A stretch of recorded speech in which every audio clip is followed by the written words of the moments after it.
adanya seperti itu. Dan saya yakin karena Stai Hasan Jufri ini merupakan pendidikan tinggi yang terintegrasi dengan sistem pesantren, maka raw input ataupun mahasiswa yang berkuliah di Stai Hasan Jufri ini mayoritas adalah para santri yang kemudian dibina dan digembleng melalui sebuah proses pendidikan yang bertanggung jawab. Dan saya saksikan bahwa penyelenggaraan wisuda yang keempat ini memang benar-benar merupakan bagian dari upaya Yayasan Pondok Pesantren Hasan Jufri dan khususnya Sekolah Tinggi Agama Islam Hasan Jufri ini dalam rangka memberikan layanan terbaik dalam bidang pendidikan. Bapak Ibu sekalian yang saya hormati, yang kedua, saya juga mendorong, mengendorse, merekomendasikan secara pribadi dan secara kelembagaan untuk Sekolah Tinggi Agama Islam Hasan Jufri Bawean ini terus berkembang dan berubah. Tidak boleh tetap. Karena kita berada di tengah situasi dan kondisi yang terus berkembang dan berubah. Konon dunia ini berisi semuanya tentang perubahan. Tidak ada yang tidak berubah kecuali perubahan itu sendiri. Kalau Stai Hasan Jufri ingin tetap eksis, ingin tetap sintas, bertahan di tengah perubahan ini, maka Stai Hasan Jufri harus mengadaptasikan diri dengan perubahan-perubahan tersebut. Dan kami dari Kopertais Wilayah 4 Surabaya siap untuk memberikan layanan dan mengawal terhadap perubahan-perubahan yang akan dilakukan di Stai Hasan Jufri Bawean. Tentu saja perubahan yang pertama adalah penambahan program studi bagaimana tadi yang telah disampaikan oleh Bapak Ketua, yaitu program studi perbankan syariah dan program studi PGMI. Betul ya Pak Ketua ya? Cukup 2 sementara. Untuk berubah dari Sekolah Tinggi Agama Islam menuju Institut Agama Islam Hasan Jufri Bawean.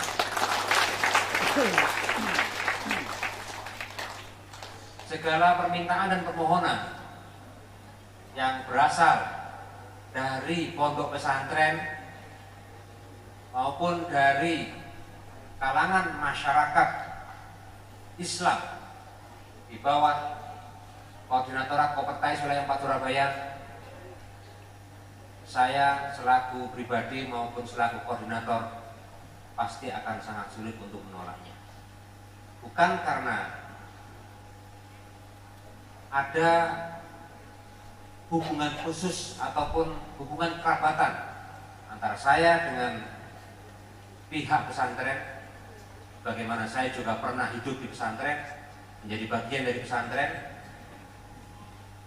tetapi karena pesantren telah terbukti memberikan kontribusi nyata bagi pengembangan pendidikan di tengah-tengah masyarakat dan bahkan berkontribusi secara nyata bagi pembangunan nasional.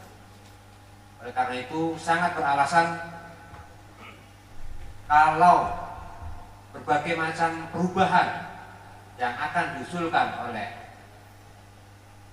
pondok pesantren, terutama Sekolah Tinggi Agama Islam Hasan Jufri Bawean ini harus kita dukung secara bersama-sama.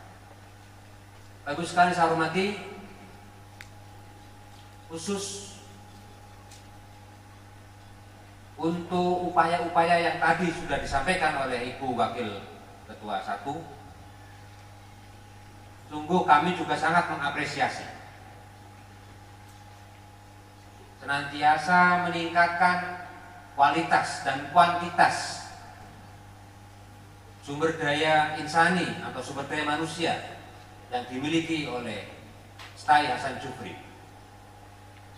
Tahun kemarin Setai Hasan Jufri misalnya sudah punya sekian doktor. Tahun ini targetnya harus sekian doktor. Tahun depan nambah lagi sekian doktor. Begitu seterusnya dan seterusnya. Kepangkatan juga demikian, Pak Ketua. Jangan sampai kepangkatan dosen dibiarkan tidak terurus, karena inilah salah satu permasalahan yang seringkali dialami oleh perguruan tinggi Islam swasta. Kami melihat betapa jomplangnya kualitas dan kuantitas sumber daya manusia yang dimiliki antara lembaga pendidikan tinggi negeri, katakanlah seperti Universitas Islam Negeri atau Institut Agama Islam Negeri, dengan Sekolah Tinggi Agama Islam ataupun Institut Agama Islam swasta. Sangat jomplang. Kenapa? Karena berbagai hal seringkali menjadi alasan untuk bagi yayasan tersebut atau perguruan tinggi tersebut tidak melakukan proses updating secara kontinu dan berkelanjutan. Oleh karena itu, segera mungkin setelah ini perguruan tinggi harus tetap memantau tahapan-tahapan pengembangan sumber daya manusia yang dimiliki, mulai dari tingkat pendidikannya, tingkat kepangkatannya, penguasaan skill dan pengetahuannya, penambahan infrastruktur dan sarana prasarananya, dan seterusnya dan seterusnya. Harus tetap dipantau karena proses akreditasi itu akan senantiasa memasukkan bukti-bukti, data-data atau fakta-fakta secara konkret apa-apa yang sudah kita lakukan di lapangan dan apa yang telah dilakukan oleh Setai Hasan Jufri dengan terus melakukan updating terhadap sumber daya manusia yang dimiliki, terhadap data-data yang dimiliki, merupakan satu hal yang patut diapresiasi, dan teruslah konsisten istiqomah di dalam mengupdate data-data yang dimiliki di Yayasan Ponpes atau di Setai Hasan Jufri Bawean ini. Bapak Ketua beserta seluruh jajarannya, Bapak Ibu sekalian yang saya hormati, saya tidak akan menyampaikan banyak hal terkait dengan orasi ilmiah ini. Saya hanya ingin melakukan testimoni ataupun persaksian bahwa pondok pesantren yang ada di masyarakat, khususnya yang dikembangkan oleh para kiai, merupakan satu lembaga yang paling kenyal terhadap perubahan.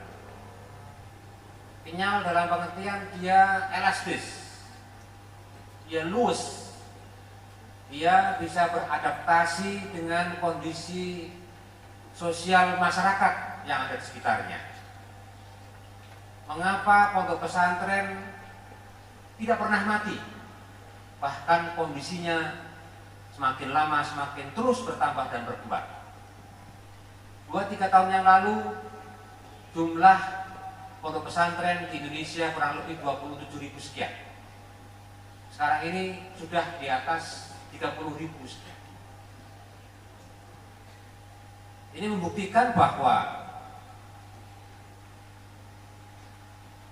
pondok pesantren memiliki daya tahan yang luar biasa dalam menghadapi gempuran-gempuran perubahan.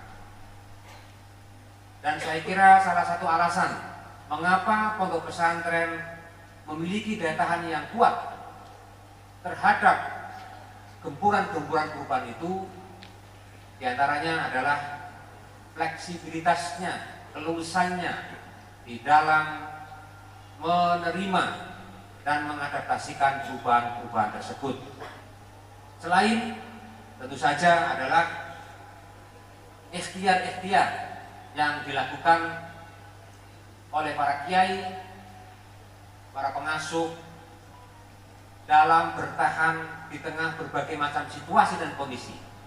Sesulit apapun, para kiai senantiasa mengedepankan upaya untuk mempertahankan eksistensi pondok pesantrennya daripada mempertahankan eksistensi dirinya sendiri. Dalam sistem regenerasi pondok pesantren, maka sudah selayaknya daya tahan yang kenyal ini harus terus diwariskan dari satu generasi ke generasi berikutnya, dan harus kita tularkan kepada setiap peserta didik kita, agar setiap alumni yang keluar dari pondok pesantren maupun dari Sekolah Tinggi Agama Islam Hasan Jufri Bawean ini memiliki tingkat kekenyalan yang kuat terhadap berbagai macam gempuran. Hari ini kalian mahasiswa dan juga beserta orang tuanya merasa gembira karena diwisuda. Mudah-mudahan kegembiraan itu tidak sirna seiring dengan perubahan waktu. Masih ada hari esok, masih ada hari lusa, masih ada minggu depan, bulan depan, tahun depan, dan seterusnya dan seterusnya.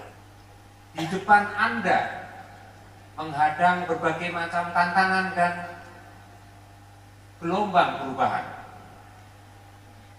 Anda harus bersiap diri untuk menghadapi berbagai macam tantangan dan gelombang perubahan tersebut. Apapun yang akan terjadi, Anda harus kenyal. Anda tidak boleh menyerah. Karena mentalitas tidak boleh menyerah itu sejatinya telah lama ditancapkan oleh ajaran Islam. Banyak kita jumpai dalam Al-Quran maupun hadis, ayat ataupun hadis Nabi yang mengajarkan kita untuk tidak menyerah, untuk tidak gampang patah semangat. Banyak sekali, tidak perlu saya ungkapkan di sini. Tetapi mengapa dalam kenyataannya menerapkan sikap untuk tidak menyerah ini begitu sulit? Nah, ini yang perlu menjadi renungan kita bersama. Ya, kita perlu banyak belajar dari para kiai, dari para bunyai, bagaimana beliau-beliau ini menghadapi situasi dan kondisi yang terus berubah, terus berkembang.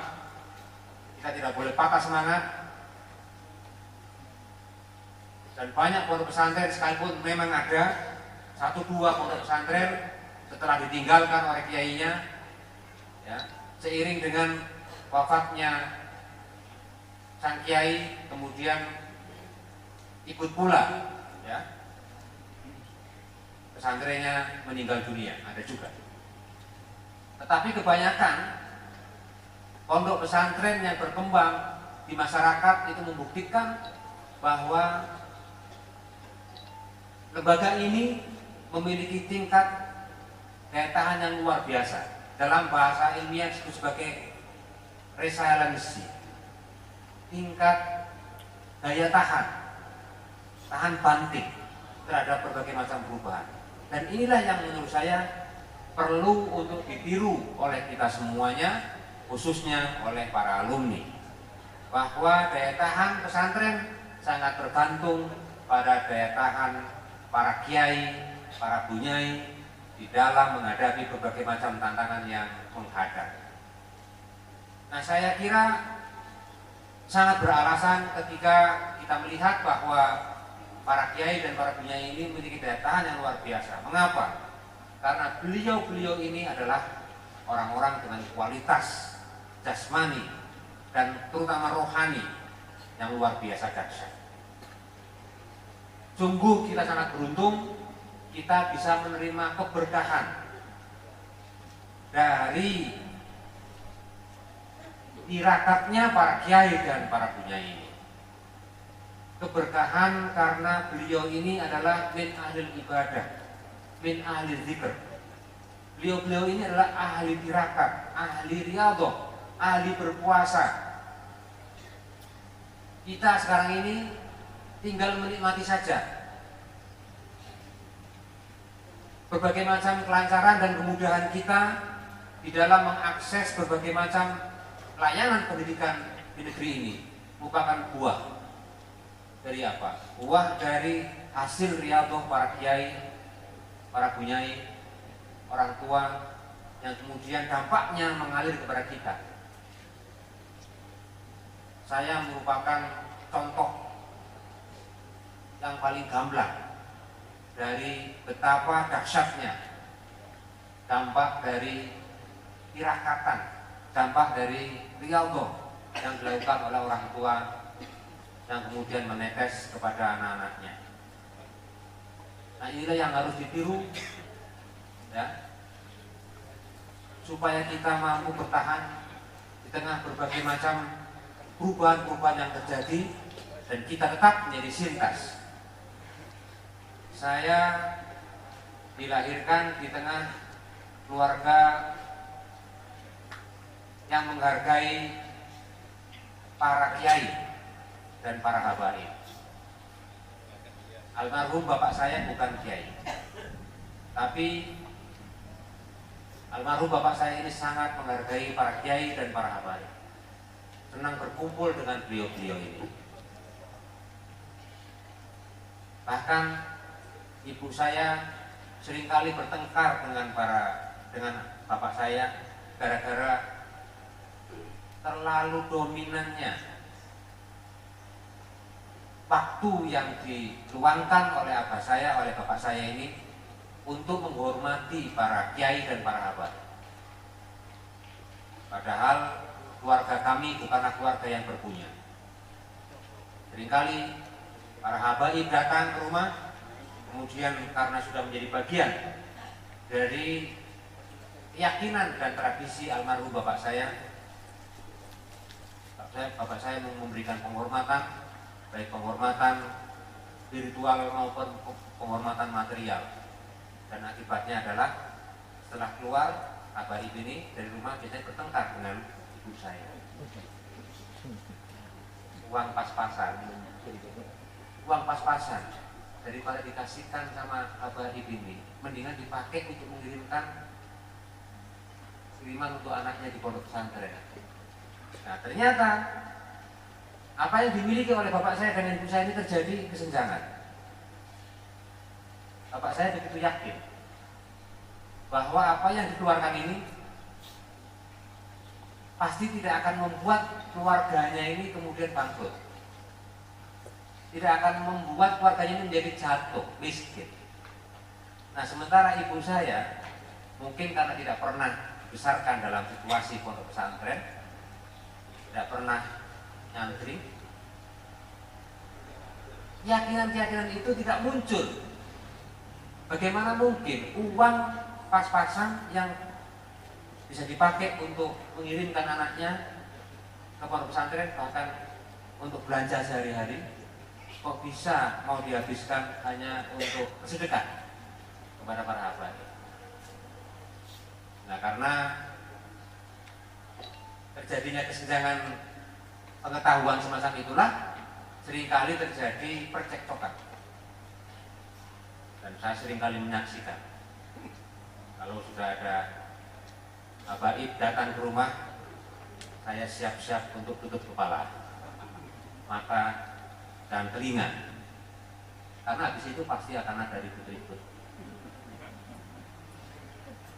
Nah, ternyata apa yang telah dilakukan oleh almarhum bapak saya ini menjadi investasi jangka panjang yang hasilnya baru kelihatan sekian tahun berikutnya.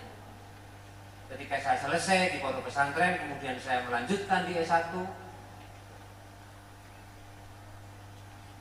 ketika saya membutuhkan biaya, membutuhkan ongkos dan lain sebagainya, itu kok yang dilalak, saya tidak pernah sulit. Padahal kalau dipikir secara rasional, mungkin membutuhkan satu upaya yang sangat serius dan luar biasa, tapi dilalah. Bahasa dilalah ini adalah bahasa non ilmiah, tidak ilmiah. Mohon maaf, ini orasi ilmiah, tetapi saya memberikan sesuatu yang tidak ilmiah.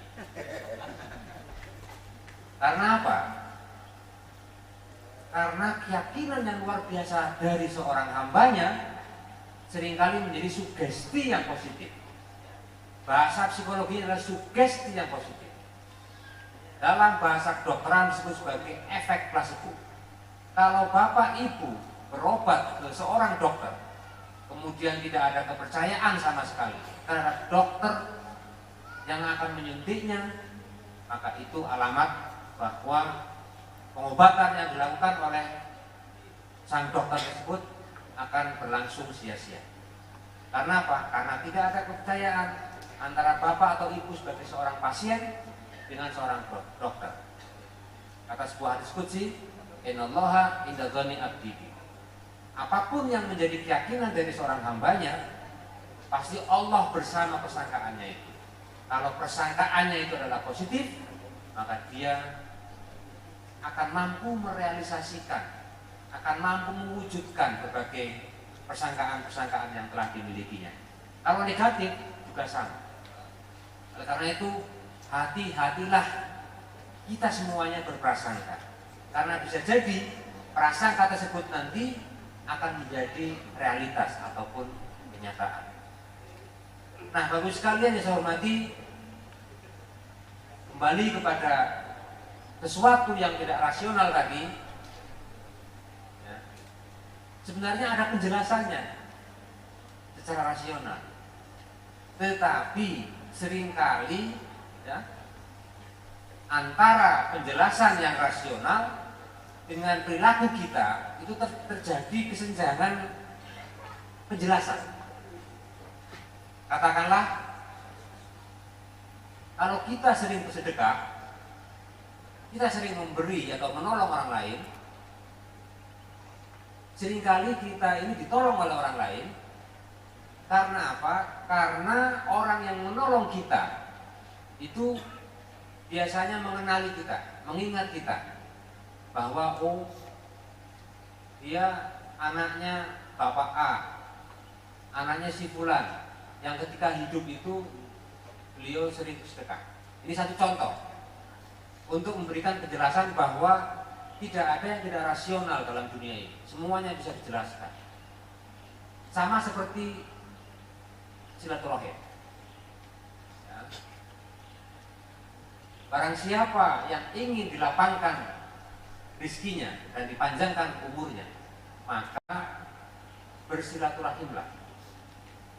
Bagaimana kita mengaitkan antara dua hal yang nampaknya tidak ada kaitannya, antara silaturahim dengan panjang usia maupun dengan kelapangan rezeki kita. Bapak Ibu sekalian saya hormati, sejatinya kita bisa memberikan penjelasan yang ilmiah dan berbasis pada data empiris bahwa silaturahim dilihat dari sisi psikologi maupun ilmu kedokteran itu membantu kita untuk meregenerasi sel-sel tubuh kita yang telah mati. Kalau kita silaturahim dengan saudara, dengan teman, dengan siapapun, itu biasanya memunculkan semangat untuk berbahagia. Nah, ketika berbahagia itu maka secara logis telah terjadi regenerasi sel. Lihatlah harus sekalian saya hormati, salah satu kunci kita menghadapi pandemi COVID-19 adalah sistem imunitas tubuh yang kuat. Dan konon menurut penelitian, sistem imunitas tubuh yang kuat itu tidak berasal kebanyakan dari luar, tapi berasal dari dalam diri kita.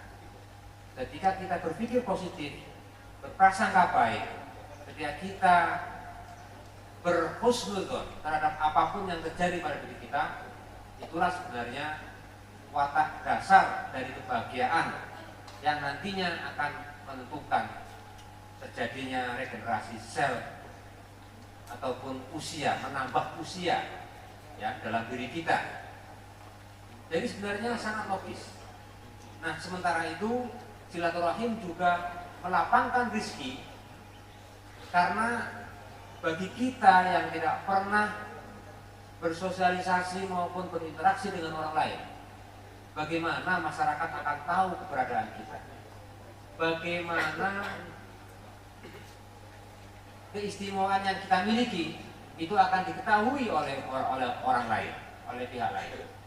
Oleh karena itu, satu-satunya jalan adalah kita berkomunikasi dengan masyarakat supaya apa? Supaya apa yang kita miliki bisa diketahui, sekalipun melalui proses yang panjang. Sehingga dengan keistimewaan yang kita miliki, lambat atau cepat kita akan mampu memberikan keberkahan dan kemanfaatan kepada sesama ataupun pada masyarakat. Bapak Ibu sekalian saya hormati, ini yang pertama. Yang kedua, khusus untuk anak-anak, untuk para alumni, para mahasiswa. Satu, tirulah daya tahan kiai dan daya tahan pesantren dalam berjuang melakukan yang terbaik, dalam berjuang merealisasikan ataupun mewujudkan impian-impian yang belum terwujud. Jangan mudah patah semangat dan putus asa. Teruslah berusaha ya, dan berdoa, karena itulah hakikat dari kehidupan kita sepanjang hayat. Hidup kita berisi berusaha dan berdoa ya, bahwa hasil ya itu nanti menjadi hak prerogatif Allah untuk memberikan kepada kita. Kalau memang kita menjadi hamba yang ditakdirkan untuk berhasil, insya Allah kita juga akan berhasil melalui ikhtiar dan usaha kita. Kita harus ingat bahwa keberhasilan orang itu tidak ditentukan oleh 100% kecerdasan kita, oleh IQ kita. Konon kecerdasan kita menurut salah seorang peneliti ya, itu hanya 20% saja. Yang 80% itu tingkat keberhasilan kita itu ditentukan oleh faktor-faktor yang lain, kecerdasan yang lain. Ada yang namanya kecerdasan emosional, ada yang namanya kecerdasan sosial, ada yang namanya kecerdasan spiritual, ada yang namanya kecerdasan numerikal, dan kecerdasan yang lain. Nah, dalam bahasa sederhana, 20% konon itu ikhtiar kecerdasan, yang 80% adalah doa dan ridho dari para guru, para kiai, dan orang tua kita.